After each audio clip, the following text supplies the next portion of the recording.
Welcome to our 66th National Seminar.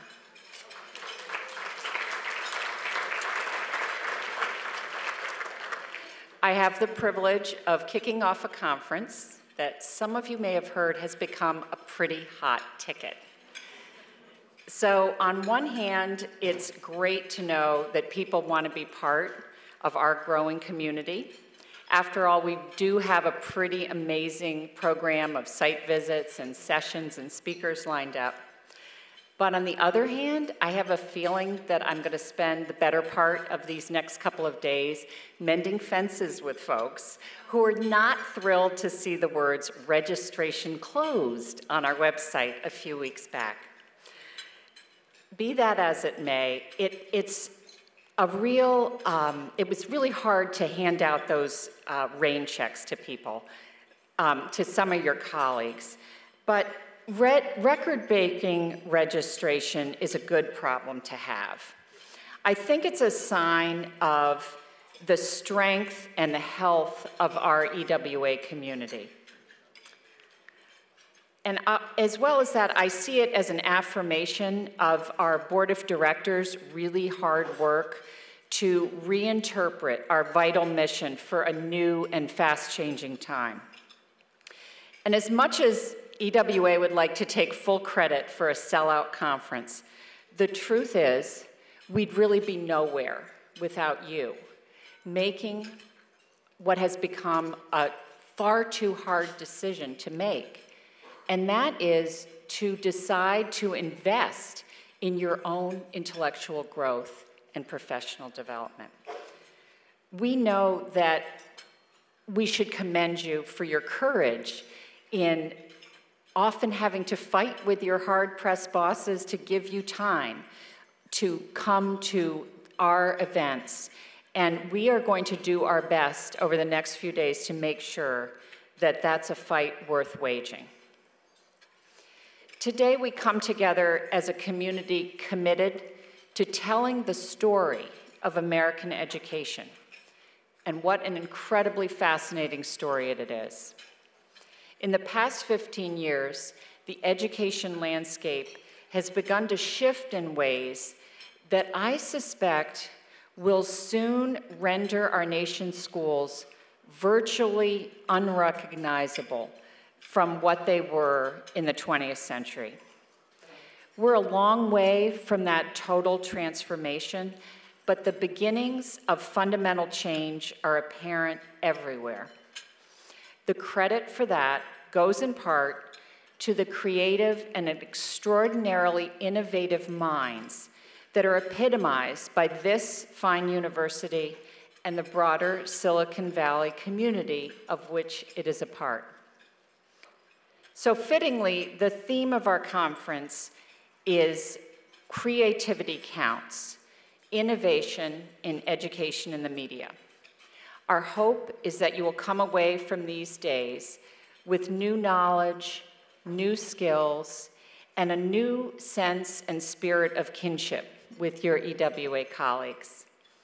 Enriched by the experience, we want you to feel empowered and inspired in ways that will help unleash your own creative energy, so that you can make your own mark on what I believe is absolutely the most important beat in American journalism today. So as we get started, I want to express my deep appreciation for the many sustaining funders who give to EWA, our event sponsors, our supporters, and our individual EWA donors, whose generosity made this conference possible.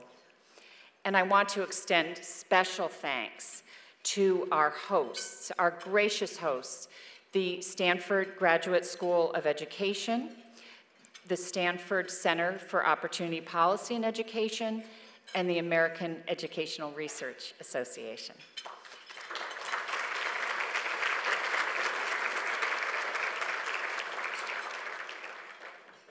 Fortunately, I'd like to invite to the podium now Barbara Schneider, who is a representative of AERA.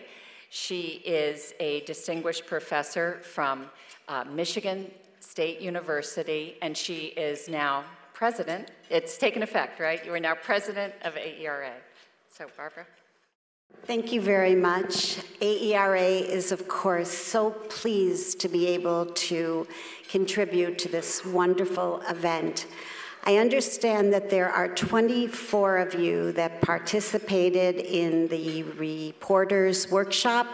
Perhaps you might stand and we might applaud for you and say thank you so much for participating in that and working with our educational researchers on ways to have a better way of presenting evidence and research to the press. Could you all please stand, those people that participated, please?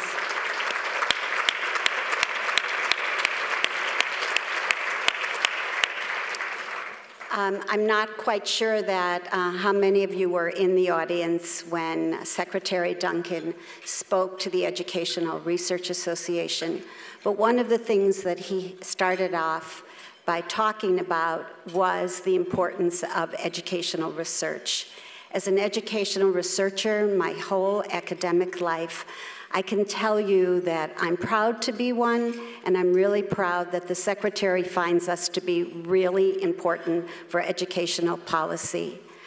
We have done everything we can do in the American Education and Research Association to try and highlight better evidence so that you have the right kinds of things to write about with respect to what's happening in our nation's schools, with our nation's children, and how we fare globally with the rest of the world. I'm very overjoyed to be here. We're going to try and work some more with you in the future to identify lists of people that are willing to talk to you on specific kinds of areas so that the kind of work that you get is the highest quality evidence that can be used to support changes that are going on and reforms in our nation's schools. Thank you very much.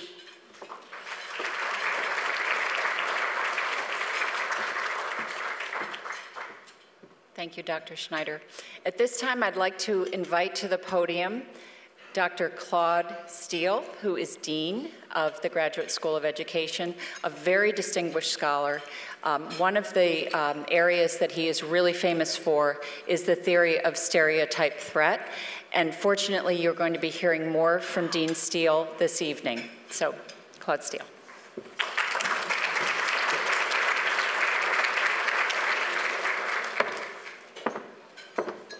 Well, I'd just like to add my welcome to everyone on behalf of the Graduate School of Education here at Stanford and on behalf of SCOPE, Stanford Center for Opportunity Policy in Education, which it is a great pleasure for us to host your seminar, your national seminar this today and this weekend.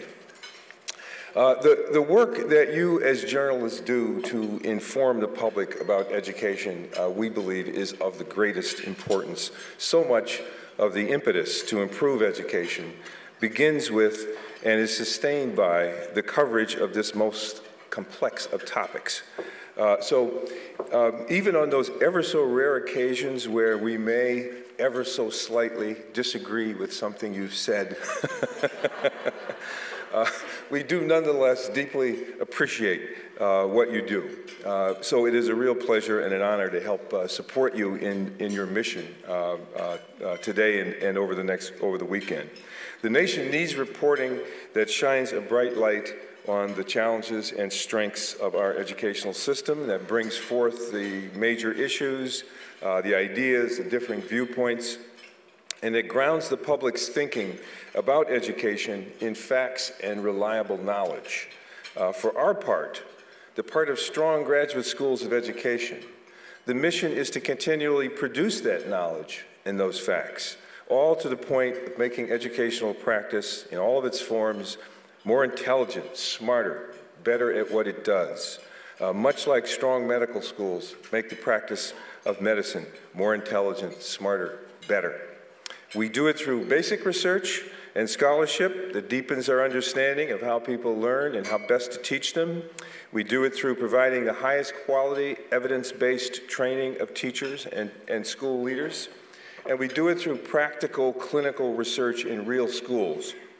Over the last years, for example, we have embarked here at Stanford on an unusual research model, a partnership with San Francisco Unified School District, where we work together to identify research projects needed by the district, not just the ones we need, but the ones they need. And then we make sure, after doing the research, that the research findings are disseminated throughout the system. We are giving them essentially a research and development capacity that they would otherwise not have, and that helps them gather and analyze data, and that the hope is, the theory of action is, it makes them a smarter district over time. I can't speak for all education schools, and I don't want to defend against sour perceptions of ed schools that may exist in the public's eye. I just want to say that in this graduate school, and in others like it, there is an important story to be told. The story is that a necessary part of meeting the educational challenges of the 21st century is the creation of knowledge, from how family vocabulary and iPads affect cognitive development to how money is best spent in impoverished school districts. And then, of course, the use of that knowledge as the basis of policy and practice. The business of improving schools should not be left to intuitions, guesswork, models transferred from other walks of life, or the extremes of polarized debates. We wouldn't do that in medicine, and we shouldn't do that in education. But to have this effect, this knowledge and better practice has to be consistently brought to light and made publicly accessible. They have to benefit from good journalistic coverage.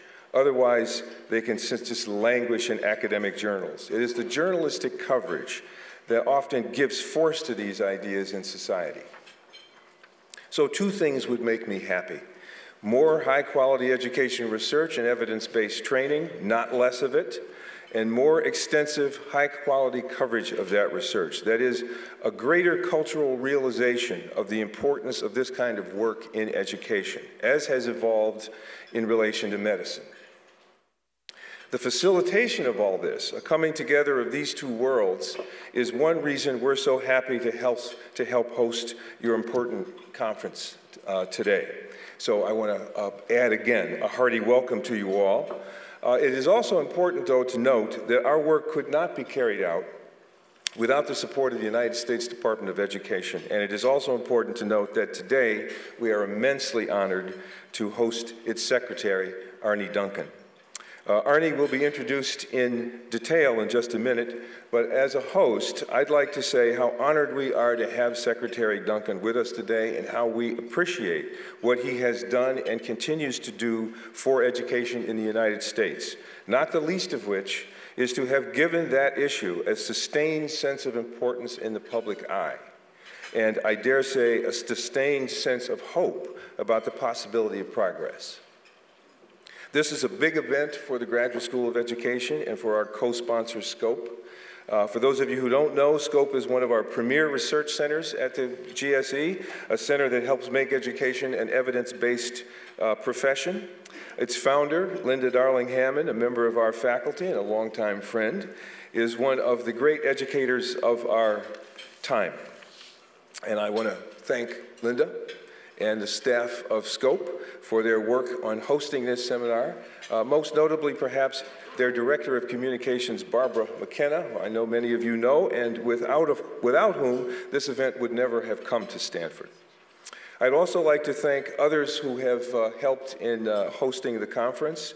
The Associate GSE Dean, Rebecca Smith, and her External Relations team, Elaine Enos, Chisuk Huang, and the university's Office of Special Events and Protocol, and our own GSE Director of Communications, Jonathan Rabinovitz. I'm also grateful that we could partner with our 3rd host, AERA, and I appreciate that the Education Writers Association has chosen us to be part of your conference this year. I'll just end by thanking all of you for coming and wishing you a wonderful and enlightening time at Stanford. Thank you.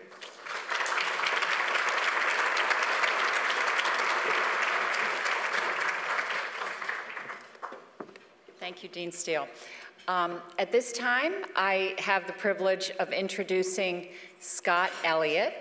Scott is a longtime, extremely active and committed EWA member. He's an expert journalist. Education has been his beat for years and years. Scott is currently the education reform reporter at the Indianapolis Star. He is, next month, he will become the president of the board of directors of the Education Writers Association. Please give a warm welcome to Scott Elliott.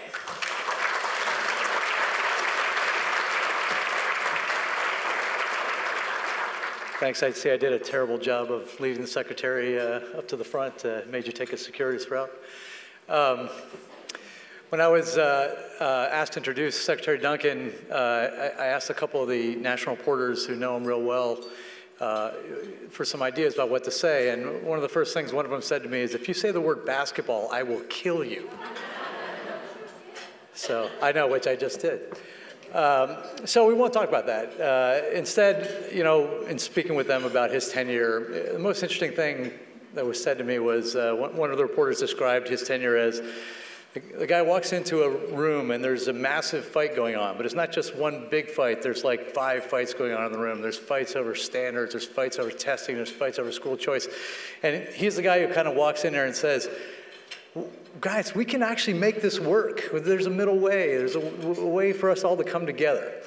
And when I think about that in my own work, and I know the work that many of us do in the trenches in education journalism, you know, I just wonder if that's really true. And so many of the folks that we deal with are so ideologically driven that I just wonder, you know, even when presented with the evidence that something appears to work or something appears to have failed, sometimes people refuse to believe it anyway. So given that environment and given some of the tension over some of these issues, I think it's interesting to have a Secretary of Education who wants to try to find a middle way. And I think when we have him up here, maybe he'll tell us a little bit about why he thinks that can even happen, and maybe he can convince us that it can. So let me introduce Secretary Arne Duncan.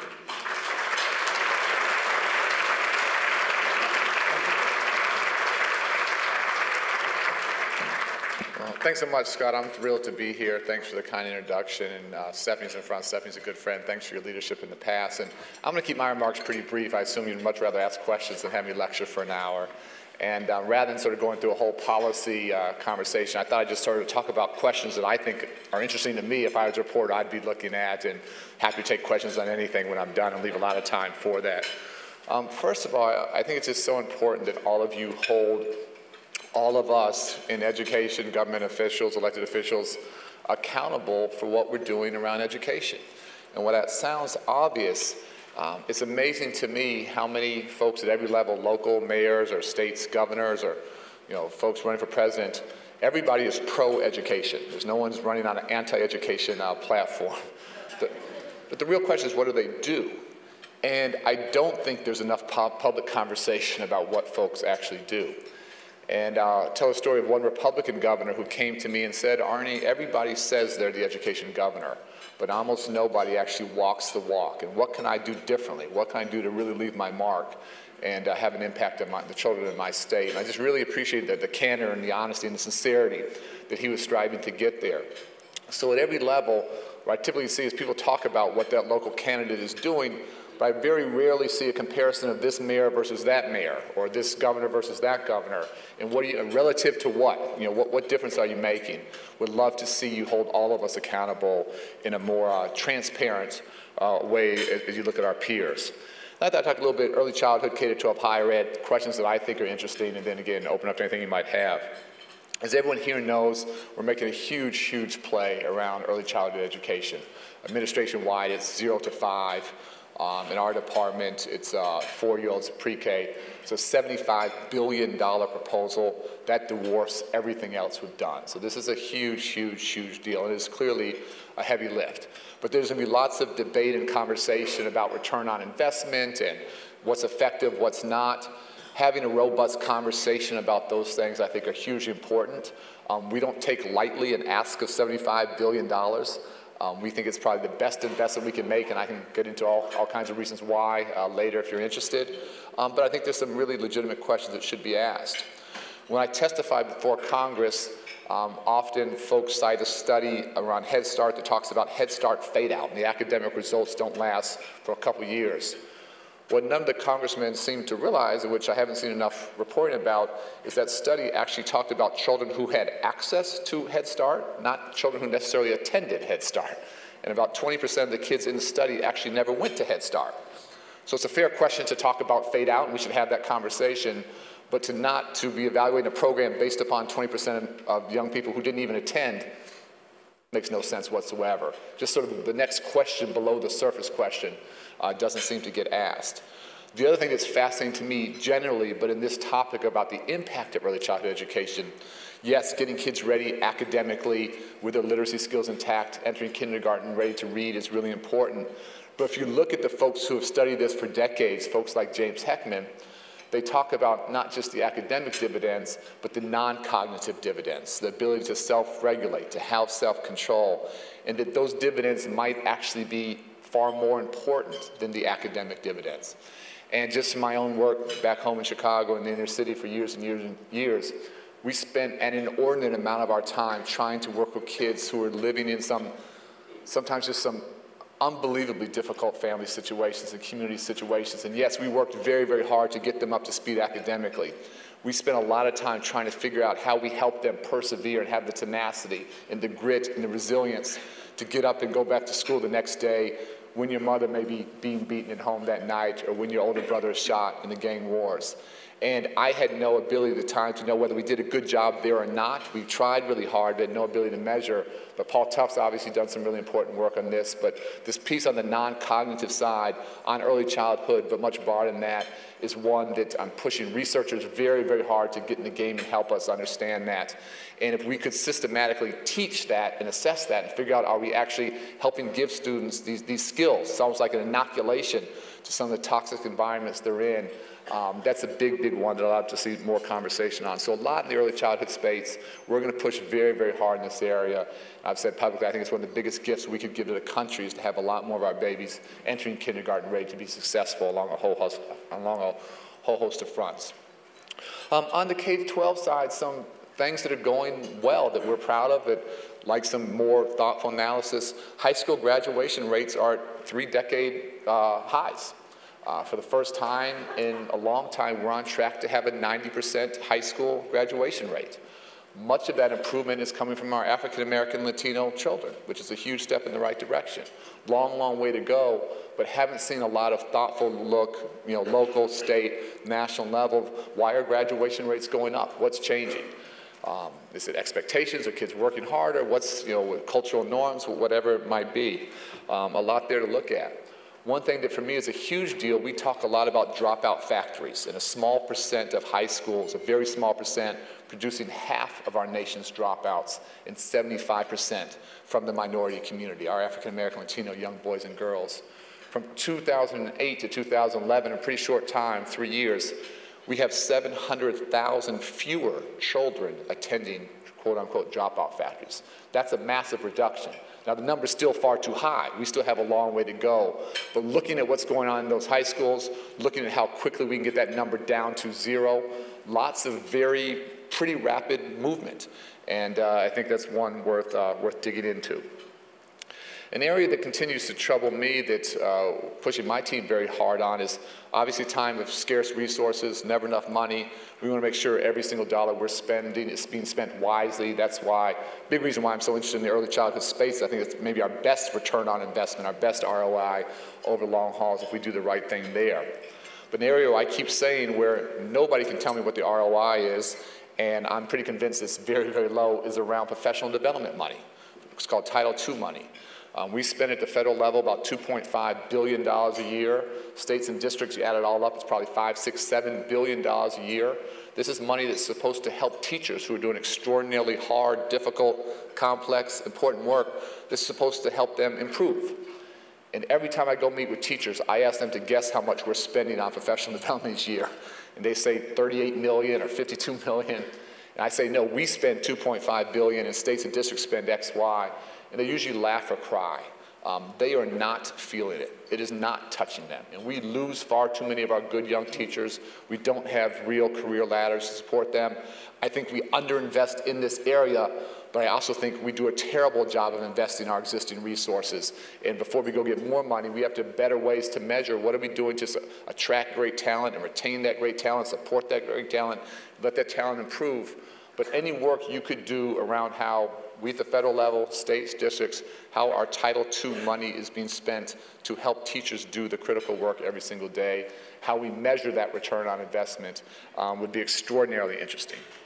Lots of interest. I heard David Coleman spoke earlier, either today or last night, whenever it was. Common Core, teacher and principal preparation, support, and evaluation, next generation of assessments, lots of change, lots of difficult change in a short amount of time. Happy to take questions on any of that as we move forward. And what's really interesting to me is not just the noise, but how much variation we see. One thing we've really tried to do is sort of create a lot of flexibility at the state level. And you see some places that are getting this right in some really interesting ways. You have other places that are making some pretty, big mistakes, frankly. You have the entire spectrum. And again, comparing, Kentucky versus Tennessee versus Florida versus New Hampshire versus New York along any one of those things, Common Core implementation, teacher and principal support and evaluation, moving to the next generation of assessments. This is an area where the entire country is moving in, again, at a very brisk pace, some would argue too fast a pace, but the backside of this I think is extraordinary. But looking at who's getting it right, who's getting it wrong, what the differences are, I think there's lots of really good, rich work that folks are starting to get into, but I think a lot more room to move there. An area that I pushed when I was here a couple years ago, and I appreciate people had done more work there, but I continue to just be fascinated with it, is the work around turning around underperforming schools, the school improvement grants. And there have been some fascinating stories that I've read that some of you guys have written. But as I visit schools, and I'm in hundreds and hundreds of schools across the country, I have to say some of the most compelling, complex, heartbreaking, but also inspiring stories are in these turnaround schools. And the data is important, we need to look at the data, but the more you guys can get in and talk to real kids and real teachers and real parents. And I actually just left one of those schools in San Francisco before coming here, is Everett Middle School. Everett Middle School, a couple years ago, so they started the turnaround 3 year ago. It's a 6th through 8th grade middle school, so I actually met with a group of the 8th graders who came in sort of prior. They've been part of this change over the past 3 years. Everett, I guess, was a school of last resort. One young girl told me this morning that she was terrified. She was terrified about enrolling there. They couldn't get her into any other school. Everett is now, for the past 2 years, someone didn't pay the light bill? No, good. Everett, for the past 2 years, has been the fastest improving school, middle school, in the entire city of San Francisco. Extraordinary progress. And it's gone from a school that no one wanted to attend, where there was huge violence, to a school that actually has a waiting list today. And to talk to the kids, and to talk to the parents, and to talk to the teachers. And they're doing lots of things. There's no easy answer in this work. There's no magic bullet. You guys know that. But huge focus on academic rigor. Huge focus on social and emotional supports. They have a wellness center. Work with the community. Work with parents. And I hear all these in education, they're always the wrong debates. It's amazing, false debates, charters versus traditional schools, or academic rigor versus social emotion. We have to do all this stuff. We have to do more, more of it all. And the way they are pushing kids very hard academically, the way they are data-driven, the way they are involving the community, the way they're involving parents, the way they're working with kids' social and emotional supports. Talked to one young girl who has lots of challenges in her home, and said for the first time she feels safe going to someone to talk about it. And she talks about it. She said it sort of releases some of what she's worried about, and then she can think about doing well academically. But these stories, and some turnarounds, again, they're amazing. The one I was at today happened to be. Others are slower to move, and there's been a mix across that. But this has been a massive investment, $4 billion investment in the bottom 5% of schools. Lots of folks thought that was crazy. We couldn't do that, couldn't turn around schools, or poor children couldn't learn, or black and brown children couldn't learn. Well, guess what? In lots of places, kids are doing some pretty amazing things. And it is not easy. It's a huge amount of hard work and blood, sweat, and tears. But just from a human interest story, from a point of being compelling, talking to these kids is to be one of the best things I think you guys could do in your local communities around the country. wherever it might be.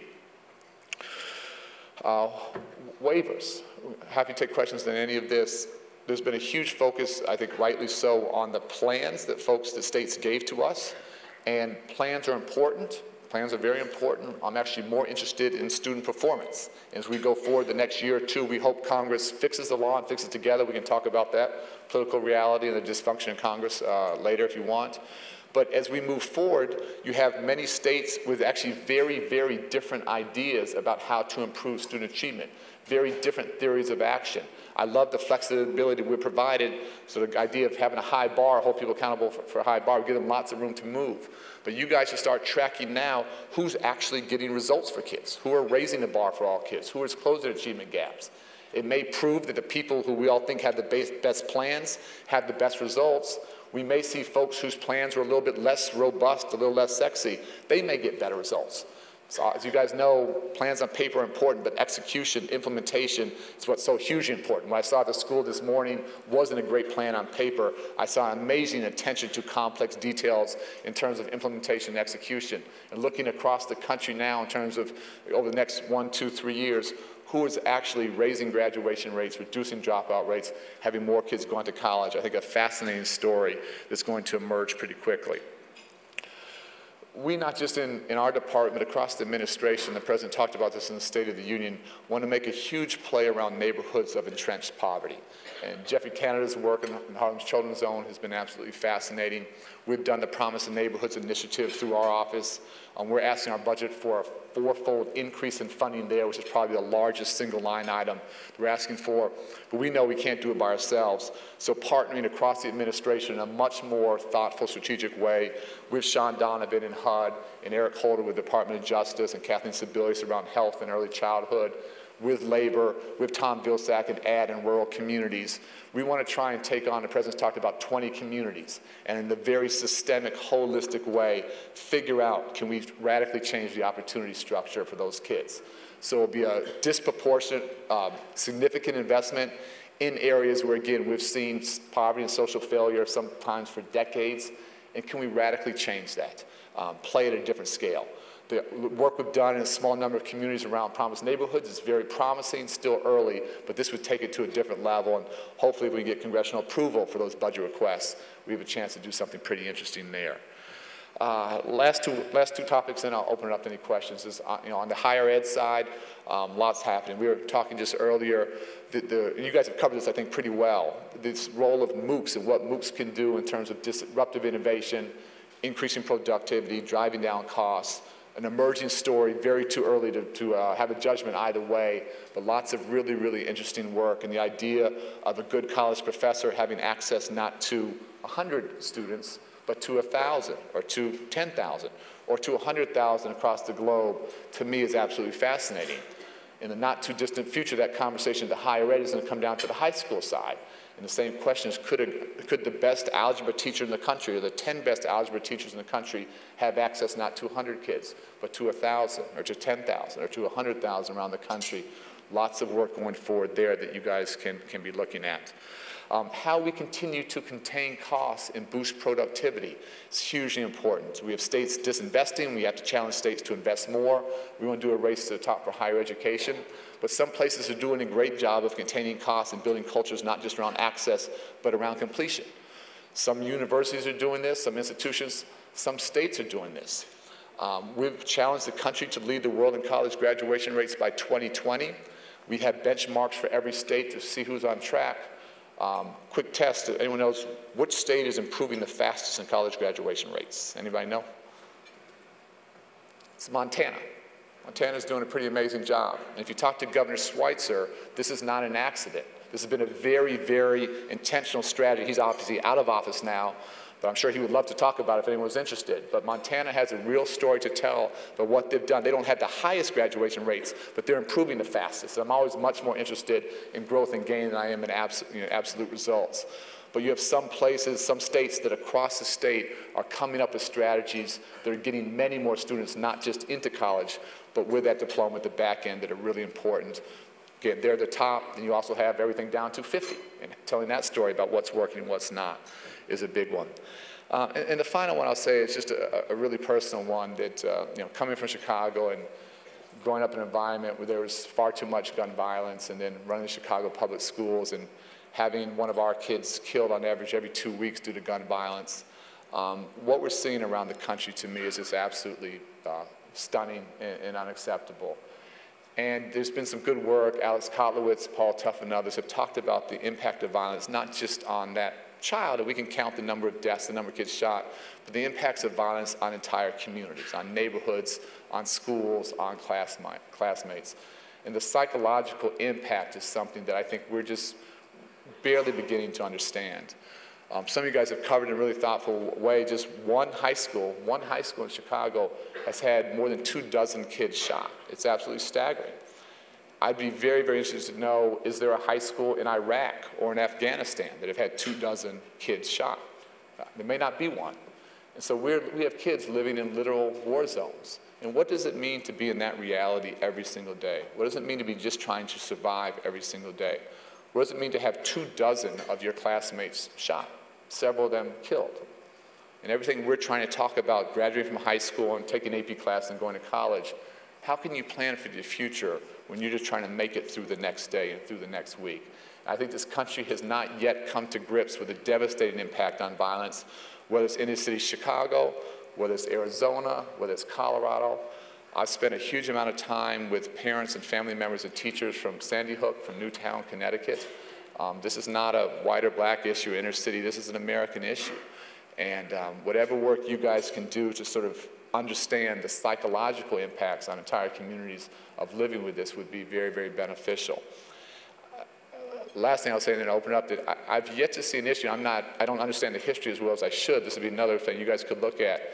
But I've never seen an issue where the American public is so clear on something, 90% supporting background checks and having criminals have less access to guns, and Congress saying no. And I'd be curious, are there any other issues where there's such a huge distance, such a disparity between the American public and where the elected officials are? And this is one we have to overcome. It's one I'm going to continue to spend a huge amount of time and energy on. But why do we have this massive disconnect? Why is this so hard? It's amazing that people keep saying to me, this is like a vote that takes great courage.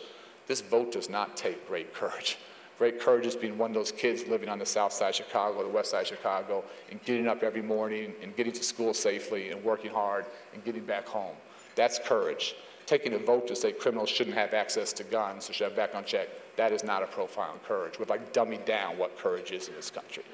So trying to really have an honest conversation about what the impact of this level of violence is, why Congress is so disconnected from the American public, why these very basic things, I would love to go much further than that, why these very basic things are so hard is something I find pretty interesting. Would love to find out historically, is there any other issue when that divide has been so massive? But I'll stop there, happy to take questions on anything. Again, thanks for your commitment, thanks for the hard work.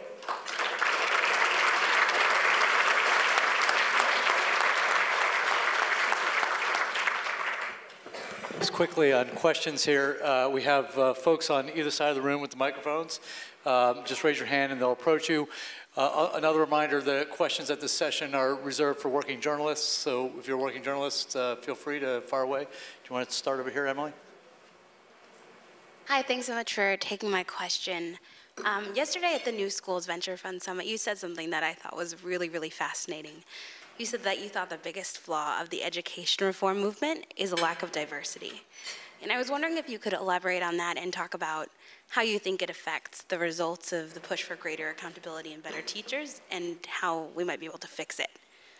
So I think the question, if you couldn't hear, was my comment the other day that one of the challenges in the school reform movement is the lack of diversity. And so that's what I believe. And trying to be very, very candid on this. I think it's so important in all this hard work that you engage in a real and meaningful ways with children and with communities. And when the answers come from on high, when they come from outsiders coming into communities saying, we know something, we can do something better for your kids, while they may have brilliant ideas and while they have the best of hearts and best of intentions, everybody, I think it's a human trait, a human characteristic, we all want to be part of the solution. Everybody wants to be listened to. Everyone wants to help be part, help to shape their own destiny. And so when you disenfranchise communities, when you don't listen to parents, when you don't listen to students themselves, I think you put a limit on how far you can go. And again, just fascinating. This young girl today at this school talked about all the things that have gone right in this turnaround, this school, 3 years, 6th through 8th grade. And I asked her the question, what could have gone better? Really, really thoughtful girl. And she said right away, the adults should have listened to us more earlier. We could have told them some things that are really important. And kids know what's working, kids know what's not. So the idea of being inclusive, the idea of listening and giving in a real way, meaningful way, voice to children and to parents, the idea of making sure the leadership reflects the great diversity of our country. This isn't for me just a challenge for the school reform movement. I hate that our nation's teachers don't reflect the diversity of our nation's children. And I've been very public on this and not making news. I've been very, very frustrated that schools of education show so little interest in increasing that diversity. And we need great teachers, white, black, brown, doesn't matter, but we need our teachers to reflect our nation's students. 14% of our nation's teachers are teachers of color. 40% of our nation's students are students of color, and we will become a majority minority country. Final thing I'll say is that less than 2% of our teachers are black males. Less than 2% of our teachers are Latino males. It's 3.5% for the country. And then we wonder why our young boys of color struggle. So how we embrace diversity, how we embrace the community, how we make sure that this hard work reflects who we are as a nation is hugely, hugely important. Just one other thing on questions. Please identify yourself and your news organization. Oh, sorry. We're going to go to that side. Over on this side we have one. Right here. Hi, I'm Kim Clark. I work for Money, but I'm not representing Money as I work for Money magazine, but I'm not representing Money for this question. So you're in a room of reporters, and you've talked about accountability. And of course, President Obama has said transparency in government is one of his main issues. So as a reporter working with the Department of Education, I wondered why so many staffers demand anonymity when providing basic public data such as education data. And I have a petition signed by more than 24 reporters objecting to this policy. I'm happy to check it. So our staff asked for... Your staffers demand anonymity when providing basic public information. Okay, maybe something we can do a lot better, so let me check on that. Great, thank you. Right here. John Merrow from PBS. Question about Michelle Rhee. You, while she was chancellor, you were a strong supporter of her policies, even going so far as to seemingly get involved in the election with that Race to the Top grant that came out right before the primary election. Let me just be very clear, we didn't get involved with the election. We made a Race to the Top grant at the same time we did for everybody else. We did nothing special for DC. Well, it was read by people as support. Okay. Well, it can be read how that's absolutely incorrect, just to be very clear. Nonetheless, you were perceived, I think correctly, as a strong supporter. Yes, sir. In light of what has emerged about the massive erasures and the unwillingness of Chancellor Rhee to investigate, do you support her policies, and specifically, do you support the policies of Students First that she is espousing around the nation? Thank you. I don't know all the details of what she's espousing and what Student First does. It's very important to me that all of us, when I was a school's chief, that we hold ourselves accountable for telling the truth and for challenging the facts. And where you see a situation like Atlanta, that is untenable, and leadership matters. If you look at what I tried to do in Chicago, and actually Steve Levitt wrote about in Freakonomics, where we found we had some cheating, we investigated it. Steve Levitt did some extraordinary work. This is early on, this is going back a few years, and we had to let go a number of teachers. So if anyone, myself or Atlanta or DC, is turning a blind eye to things that are illegal and immoral, that's unacceptable. That's unacceptable. I think DC's been investigated repeatedly. Should there be more investigations? I don't know. I think there's been lots of investigations. You've done some great work there. But we have to deal openly and honestly. And obviously, where people cheat or they do the wrong thing, it's not that adults lose, kids lose. Kids lose. These are kids who need the most help, who need to have summer school, have after-school programs, who are denied those kinds of opportunities. And we do them a grave disservice when that doesn't happen. The other thing that's really interesting, so just two sides of this. If you see a school that goes from 20% of, I'm just making this up, but 20% of kids at a proficiency to 80% in a year, you have to look pretty hard at whether they're cheating. That's pretty hard to do, honestly. What I'm really interested in is schools that go from 20% to 23% to 28% to 32 to 36. That's sustainable. Now, once in a while, you'll have a miracle situation or some anomaly, but you have to look very hard at that. When Steve Levitt looked at our data, he happened to find some teachers who were cheating, and we dealt with that. He also happened to identify some of the best teachers in the system who systemically, year after year after year, were getting outsized gains that were real. And so having a really honest conversations where you're seeing tremendous improvements, are they legitimate? We need to check that. If they're not legitimate, we need to challenge it. But where they are legitimate, we need to celebrate that and recognize and learn from those educators. And so there are two sides of this coin. Do you have a question on that side? Question? Secretary Duncan, Justin Pope from the AP. A question about higher education.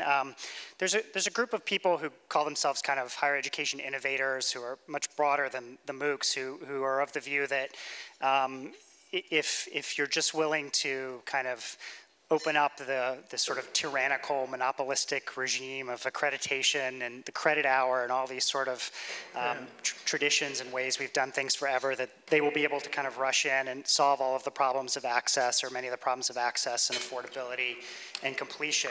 I know there have been a few recent developments where the department has kind of signaled some flexibility on that. You know, do you agree that they have that potential? And as concretely as possible, how much further would you be willing to go to kind of rethink what it means to be a college, what it means to be accredited, to kind of potentially unbundle a college degree? So we're thinking hard about all of this, and I'm not a little bit skeptical when it comes to anyone thinks they're going to be the magic, you know, the silver bullet or whatever, but I think there are a lot of really good ideas out there.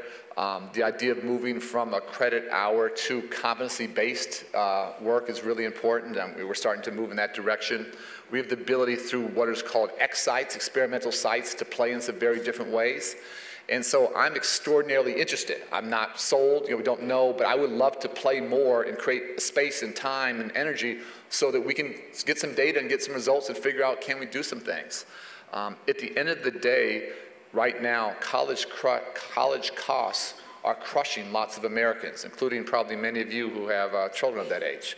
And everywhere I go, the grocery store, the dry cleaners, every airplane I'm on, it's not just disadvantaged communities. I have middle-class families coming to me saying, you know, they can barely afford to go to college. And we know that, you know, $1 trillion in debt at the back end. None of this is good for the economy or for young people or for where we're trying to go. So how we increase, we have to get kids ready so they're truly college and career ready, which is a whole separate conversation. So many young people don't have to take remedial classes at Burn Pell Grants. But how we reduce costs to college, how we increase access, and ultimately how we increase graduation rates in a tough economic time, those are difficult things to do. I think technology has a chance, has an opportunity to be very, very disruptive, very helpful there. And so we want to continue to move in this direction. Again, we don't think there's any one easy answer here, but we want to give people time and space and room to work and to figure out, can we get some radically better results? This side. Hi. Secretary Duncan, thank you for being here. Lillian Manjo with EdSource Today. We cover public schools in California. The $75 billion proposal over the next 10 years for early ed is getting a lot of press. I'm covering it. I'm an early education reporter. What I'm wondering is, do you know something we don't know about the likelihood of this passing Congress? Because this is a huge tax, and it seems really unlikely to get through the current Congress. It is a big lift, and I'm not naive or anything here, but let me just say a couple things. Folks who are a lot smarter than I, Nobel Prize-winning economist James Heckman, talks about a 7-to-1 ROI. For every dollar we invest in this in high-quality pre-K, we get back $7. I don't know if any of you guys are getting 7-to-1 in the stock market. You'd be doing pretty well. 7-to-1 is pretty extraordinary for governmental investment. This would actually be a great story. What other programs, what other governmental investments do we get a return of 7-to-1? Other folks have said as much as 17-to-1. There's a range of numbers out there. So if you can have that kind of dividends, that kind of reductions in dropout rates and teenage pregnancy and incarceration rates, those type of increases in high school graduation rates and going to college and getting a good job and being a taxpayer and paying back, we have to look at this. We have to look at this. Now, why don't we historically invest in early childhood education? 2 and 3 and 4-year-olds, they don't vote, they don't have PACs, they don't have lobbyists. If you look across, again, the more you guys are looking not just in your communities, but across states and across the country, across the globe, the United States is something like 25th out of 29th industrialized countries, OECD countries. We're 25th out of 29th in terms of creating access for children to high quality early childhood education. That's no badge of honor. Then we have these insidious achievement gaps, and then we wonder why we have them. We just admire the problem. I keep saying if we're going to close achievement gaps, we have to close opportunity gaps. And this has been proven to have an inordinate, a disproportionate impact, not on test scores for a year or 2 or 3, but on long-term ability to enter the mainstream and have a good life. So we have to look at this. So how do we want to, it is an investment. How do we want to invest? We've proposed a 94-cent per pack tobacco tax. Happy to other ideas. We don't want to run up the deficit. By the way, one of the other huge benefits of this is that we estimate that 233,000 fewer young people will start to smoke because they're very price sensitive. And young people, if that pack of cigarettes costs a little bit more money, they're more likely to keep that money in their pocket and go to the mall or go buy a CD or go to the movies or whatever it might be. So huge healthcare dividends as well. Why am I also optimistic? Yes, Congress is dysfunctional. We all know that. We got to get them working better together. 27 governors last year, the majority of governors talked about early childhood education in the state of the state. And we have many governors and many Republican governors investing very heavily in early childhood education. So I'm going to Michigan Monday with Governor Snyder, New Mexico, Alabama, New Mexico, Nevada. We have many governors, people in the real world, people just not just voting in Congress, they actually have to do something, they have to produce something. Many governors across the political, across the ideological spectrum are investing at unprecedented rates. This has become a bipartisan issue in the real world. So, am I saying this is easy? No, I'm not. But this is a battle we're worth fighting, absolutely worth fighting. And it's really interesting. So we did an event earlier this week where we had CEOs, corporate CEOs, who are huge proponents of early childhood education. Why? Because they understand ROI. We have military generals who back this. We have police chiefs who understand the return on investment because there will be less folks committing crimes down the road. You have faith-based institutions. You have parents themselves. You have the entire early childhood community who see this as a once-in-a-lifetime opportunity. So we can potentially build a very, very interesting, diverse coalition from many different walks of life.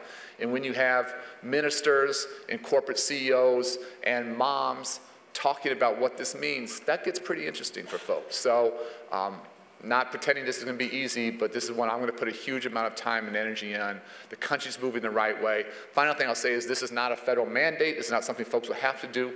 We simply want to invest where states are investing, where there's skin in the game. So this is not a handout. This is not something you have to do. But where states are investing, we want to help to be a good partner. Today, less than 3 in 10, less than 30% of our 4-year-olds have access to high-quality pre-K. It's not acceptable. Not acceptable. If we can radically change that, so many of the problems we deal with down the road, I think, would go away. Question on this side. Yes, hi, Richard Whitmire, freelance writer. You mentioned the MOOCs earlier as being a positive disruptive force in higher education. I'm wondering what the equivalent would be in K-12. Yeah. In theory, charters were supposed to be that, but so many mediocre charters have been approved and maintained that it seems unlikely that that will prove to be that disruption. Yeah. Well, I think that the direct equivalent would be technology MOOC-like things on the K-12 space. Like I talked about a MOOC for Algebra 1. And I think, again, charters, there are some amazing charters, there are some okay charters, there are some terrible charters. There's a range. I think the best charters are absolutely phenomenal. The bad charters are part of the problem. Charters serve, I don't know, 2%, 3% of the nation's children. So the vast majority of children will always go to traditional public schools. How we get charters and districts sharing better, I think, is what we have to do, and on both sides, and sharing best practices. But again, the idea that's fascinating to me is, can the best instructors, be it at the college level or at the high school level or maybe at the middle school level, can the best instructors have access to exponentially additional more students? That's the power of technology, and didn't exist 10 or 15 years ago. Clearly, in our infancy, still crawling. But again, what if we could identify the 100 best algebra teachers across the country and figure out how to help them reach a lot more children each year. We know algebra, passing Algebra 1 is this sort of gateway class in high school. If you fail that, your chances of dropping out of high school go up pretty high. If you pass that class, you're on a pretty good trajectory. What if our algebra completion rates went up as a country? What would that mean for graduation rates? So I think the equivalent is very directly the same thing, technology potential. Over here. Hi, Secretary Duncan, Alexander Russo. I write This Week in Education. Yesterday at New Schools, you got a couple questions in the Q&A about the parent trigger. You were talking a little bit earlier about SIG success stories. I'm wondering if you could clarify your position for against the parent trigger, and for example, would you support giving SIG dollars to parent trigger turnarounds? We give SIG dollars to the bottom 5% of schools in any state. So whether it's parent trigger or not, we'd be agnostic on it. I'm all for empowering parents. What I was challenged and sort of thinking through yesterday and today, that so we have to empower parents, we have to empower communities to advocate for great schools for themselves. There's been lots of energy there, lots of hard work. I don't know how many schools have actually been triggered. I don't know how much that has happened. They got to come up with a better name than trigger as well. I don't like the gun reference there. But at the same time, there's been huge fights there. We have, right now, over 1,300 schools that are being turned around the country. Some extraordinarily important work. And if we could have some of that parent organizing energy around schools where this is actually happening now, that would be fantastic. The school I was at today seemed to have done a masterful job of really including the community. That's not always the case. And so that's a tool, a vehicle, lots of hard work there. But we have, again, 1,300 schools all across the country where folks are doing really, really difficult, hard work to try and transform opportunity structure. Again, a school today, the school that literally no one wanted to go to a school with a waiting list in 3 years, that's pretty remarkable. That's pretty remarkable. Can we replicate? Can we have more of that? I think engaging parents in meaningful ways, again, that's a strategy, lots of other ways, and there's a universe out there looking. I think there's a huge opportunity for some of the social entrepreneurs or community organizers to find ways to really engage parents in this active work of turning around schools across the country. Over here. Hi, Elizabeth Green, Gotham Schools. You talked to John Marrow about his reporting on cheating as a response to accountability, and I just wanted to ask a follow-up question about that. Do you think that any of the policies that you have advocated or enacted are in any way responsible for cheating scandals that we're seeing around the country, part A? Part B, what are some actions that you are taking or you would advise states and districts to take to avoid cheating?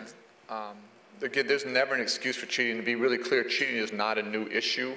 The first cheating scandals in Chicago emerged when I was in high school or college, which was 20 years before No Child Left Behind. So I don't think you can blame any policy or any other thing. What we have to do is this a culture where it's not tolerated. And whether, again, the overwhelming majority, we have millions of teachers who administer tests every single year. Teachers do it, by and large, 99.9% very honestly. If you have a bad teacher, who's doing this, that needs to be dealt with. If you have a culture that is rotten at the core, that is immoral, that has to be challenged. And I just, in a situation like Atlanta, and it's hard, it takes courage, but what if one teacher would have raised their hand and said, we're being asked to do something that's not right? What if one reporter would have broke that story? You guys would have won a Pulitzer for that. There was a culture there. It's like most police departments do well. You have once in a while, you have a police department that has, something going on there. And so where folks speak up and don't tolerate that, you guys would have been, rock stars. So someone has to, when that kind of thing is going on, someone has to have and it's hard, have the courage, be the whistleblower, put themselves on the line. But I have to tell you, if I'm being asked to do something like that, I'll go find another job, sign somebody else up for that. So I think there's a real opportunity for the press to be the whistleblower, to help to get the word out. This has unfortunately been going on for, forever. I think there'll be less going forward as we move more to computer tests and adaptive tests, less ability to do that. And we've put out guidance on how people can have test security and that kind of stuff.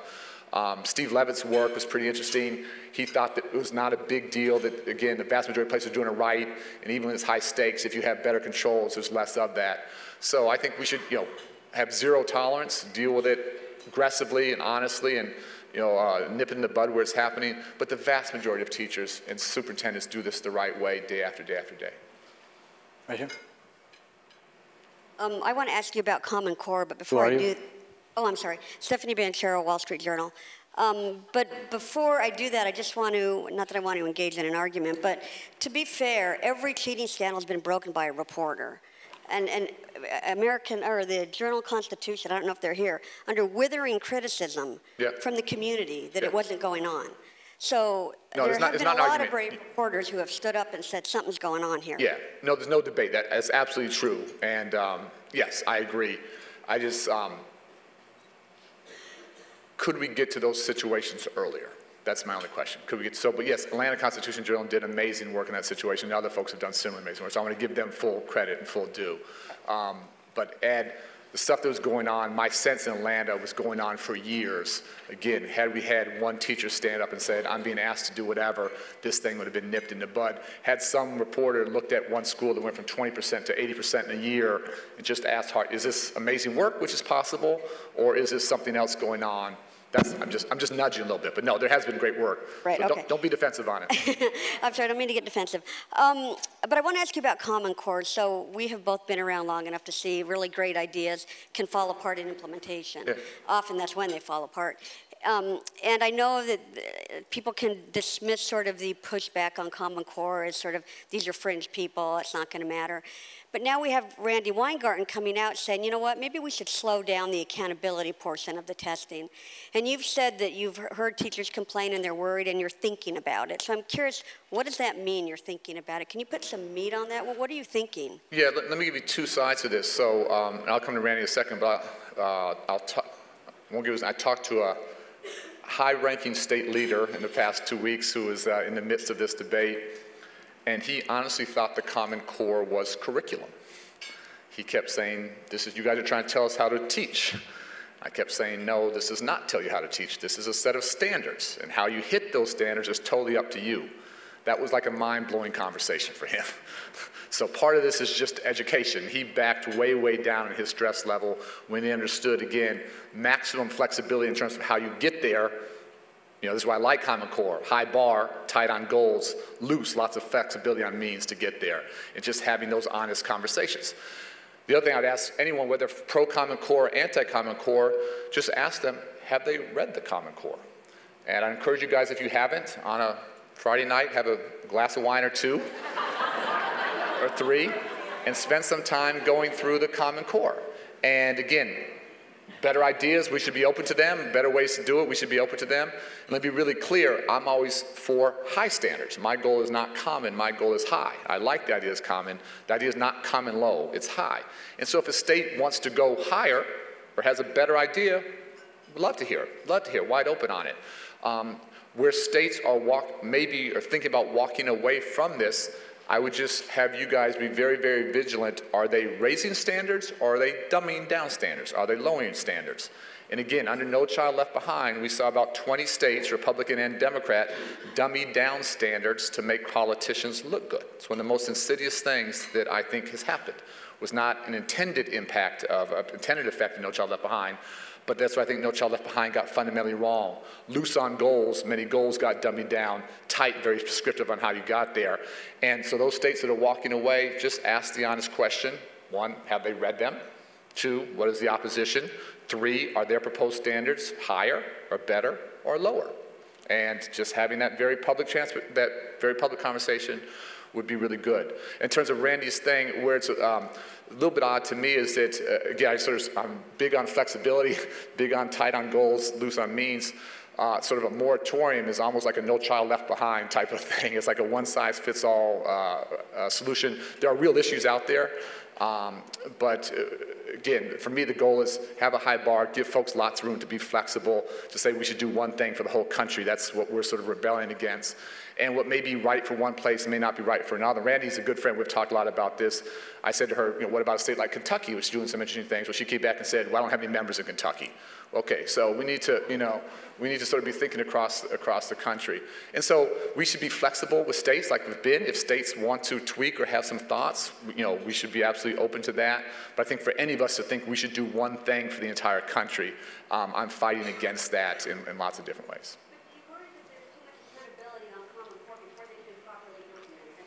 Oh yeah, no. These are very real concerns, and it's a huge amount coming at teachers, not just for teachers, but principals and parents and students themselves, and how we sequence this over the next couple of years is hugely important and hugely complex and complicated. So I'm acutely aware of those. I'm talking to teachers every single day, some of which feel fantastic about it. Some feel great about where we're going, but feel totally unsupported. And I just think we need to be listening at the school and at the district and state level. What can we do to be most helpful? And I don't think any of us know the perfect answer there. We need to be willing to hear that local creativity and innovation. But the concerns that she's addressing are very real, and we're taking them very, very seriously. Okay, I think we're down to our last question right there, Kyle. All right, yep. Kyle Stokes, I'm with Public Radio in Indiana for a local member station, and Stephanie stole my Common Core question, so I'll ask about testing because Indiana had this calamity of an online testing disaster mess earlier this week. Basically, a whole bunch of students kicked off of their test, lots of problems with the servers at the testing company.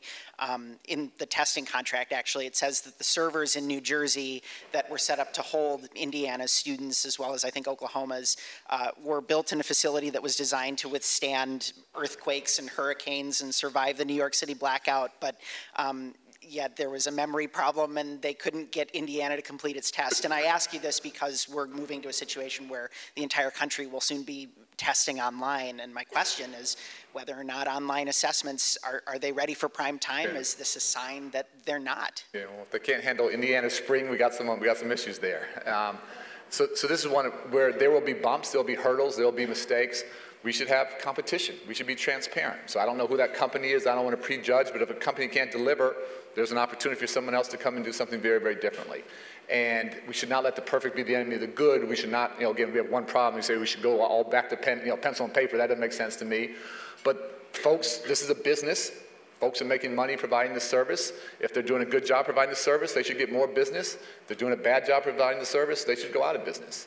And so I think we'll learn as a country. There'll be mistakes, there'll be bumps, there'll be glitches. We'll get better and better. I do think directionally this is the right way to go, but we can have multiple players play in this space, and let's see who can deliver. Let's see who's for real.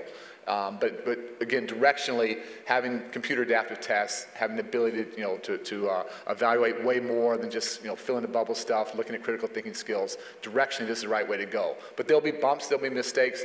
The big thing is, what can we learn from them? What was wrong in the contract? What was wrong? How do we not replicate that same problem someplace else? And again, I keep saying all this stuff, we're moving the country in this direction. So for me, that's not just an Indiana challenge, and Minnesota's has some challenges as well. Our states working together, our state school chief officers working together, our governors working together, so we're learning from those, not replicating those mistakes, not reinventing the wheel, but getting better faster. That's part of the opportunity we have, and that's part of the role, I think, of our department, is to help build those communities of practice around any of these things, whether it's Common Core implementation or next generation assessments. Can we help to have folks work together and learn from each other so we speed up the rate of learning? Thank you very much, Secretary Duncan. Thank you so much. Thanks for having me.